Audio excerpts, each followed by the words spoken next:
तो सबसे पहले तो मैं यश जी आपसे ही सवाल करना चाहूंगी कि देखिए अखिलेश यादव जी के बयानों का हम सीधा मतलब क्या निकाले। क्या समाजवादी पार्टी का ये आरोप है कि मंदिर के जो पैसों का गलत इस्तेमाल हुआ है और ये मामला सत्ता से जुड़े लोगों तक पहुंच रहा है?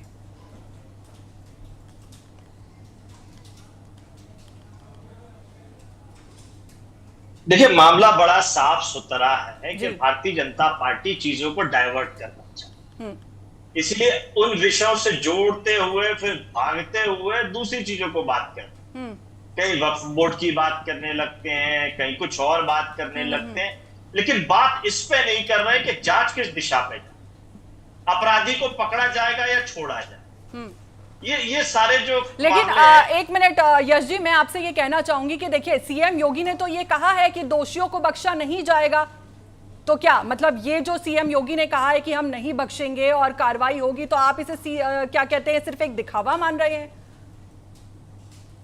फौजिया जी, जब से ये योगी सरकार आई है और अयोध्या मामले में जब से एसआईटी की बार बार बात की जा रही है, लगभग 40 डिबेट्स में मैं बैठ चुका और मैंने ये पूछा है भारतीय जनता पार्टी के नेताओं से, शायद अनिल जी बता दें कि जितनी एसआईटी बनी है, लगभग 90 के करीब एसआईटी बनाई होगी 9.5 साल में योगी मोदी सरकार ने, और किसको सजा दिला दी है, कोई एक नाम बता दीजिए तो जिस इस एसआईटी पे भी हम विश्वास कर लें।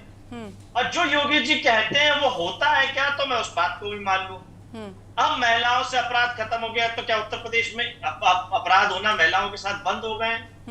जिस सरकार के साथ में जो प्रमाणिक तौर पे ये कहती है कि रोड पुलिस के साथ एनकाउंटर्स हो रहे हैं, यानी अपराधियों के हौसले इतने बुलंद हैं कि वो पुलिस को सीधे सीधे चुनौती देते हैं, बंदूक निकाल के चुनौती देते हैं, और आत्मरक्षा में पुलिस गोली चला रही है, तो कहां अपराधियों का मनोबल कमजोर हुआ? ये प्रामाणिक तौर पर सरकार कहती है। तो जब प्रामाणिक तौर पर सरकार ये कहती है कि नहीं साहब अपराधियों के हौसले बुलंद है, तो ये योगी जी की बात तो फिट नहीं बैठती मामले पे।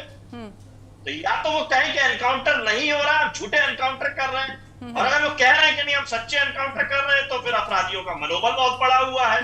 तो मैं अगर योगी सरकार पे विश्वास करूं जैसा आप कह रही हैं, तो मुझे एसआईटी पे भरोसा नजर नहीं आता, मुझे लॉ एंड ऑर्डर पे भरोसा नजर नहीं आता, मुझे उन बातों पे विश्वास नजर नहीं आता।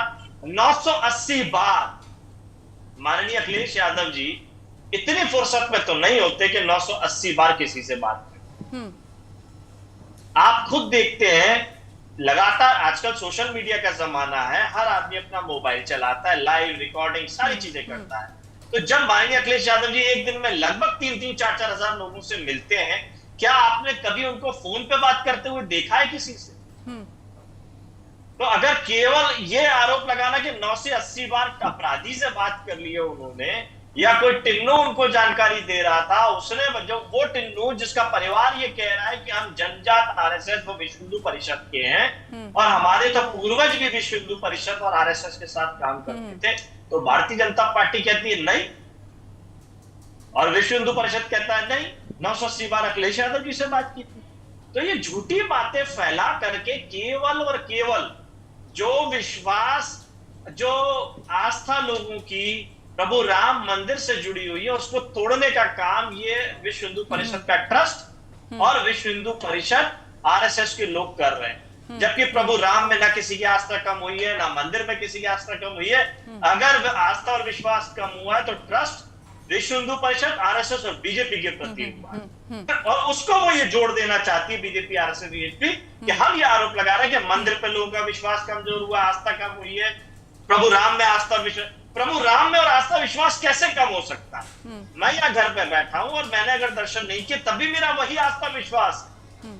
चलिए ठीक है अनिल जी हमारे साथ देखिए, माफ कीजिएगा यश जी, हमारे साथ देखिए अनिल जी भी जुड़े हुए हैं। तो अनिल जी मैं देखिए पहले तो जो सवाल यश जी ने उठाया वो सवाल तो मैं भी आपसे करना चाहूंगी कि एसआईटी पर जैसा कि यश जी ने कहा कि उन्हें बिल्कुल भरोसा नहीं है और लॉ ऑर्डर पर भी उनको भरोसा नहीं है। सीएम योगी जी कहते तो बहुत कुछ है लेकिन उन्हें भरोसा नहीं है। और साथ ही मैं आपसे ये भी सवाल करना चाहूंगी कि आखिर ट्रस्ट पर अब हम कैसे ट्रस्ट करेंगे?